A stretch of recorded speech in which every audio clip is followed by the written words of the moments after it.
মুর্শিদাবাদের লালবাগ শহরে অবস্থিত মতিঝিল পার্ক, মতিঝিল মসজিদ এবং একটি রহস্যময় গুপ্তঘর।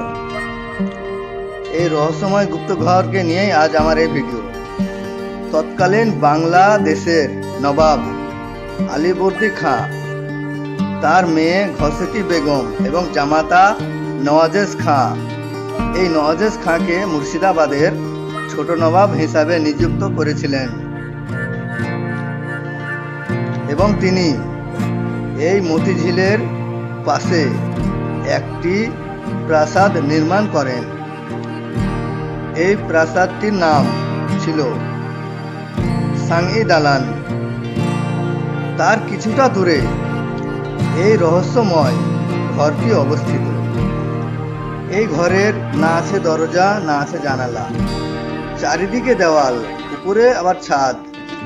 এই ঘরটি লম্বায় 65 ফুট, চওড়ায় 20 ফুট এবং উচ্চতা 12 ফুট।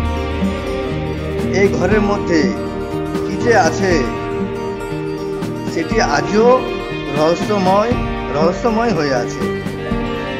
কথিত আছে নবাব সিরাজদৌল্লা এই মতিঝিল আক্রমণ করলে অনেকে মারা যান।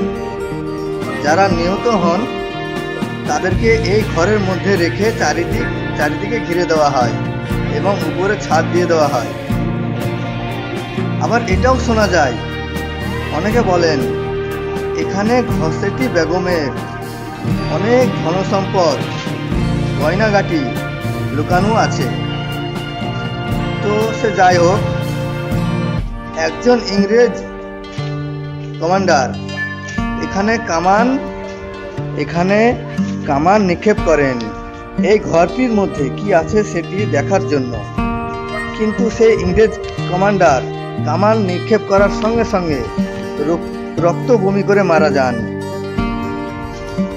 তারপর থেকে কেউ সাহস পাননি এই ঘরটিতে কি আছে সেটি দেখার জন্য, কোনো আঘাত করেননি।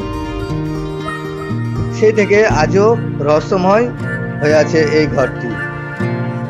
আপনারা দেখতে চাইলে চলে আসবেন মুর্শিদাবাদের লালবাগ শহরে মতিঝিল পার্কের ঠিক পাশে এটি অবস্থিত। এবং এখানে একটি ঘর আছে, অনেক পুরনো ঘর, এবং একটি খেলার মাঠ আছে, বাচ্চারা খেলছে। এবং এই তো দেখতে পাচ্ছেন সেই মতিঝিল। এই মতিঝিলেই নাকি আগের দিনে মতি চাষ করা হতো। সুবিশাল চারিদিকে ঘেরা এই মতিঝিল। এবং দেখতে পাচ্ছেন একটি ঘর পরিত্যক্ত হয়ে পড়ে আছে। আর এই তো দেখতে পাচ্ছেন সেই মসজিদ। এই মসজিদটি মতিঝিল পার্কের সঙ্গে সঙ্গে এটিও নির্মাণ করা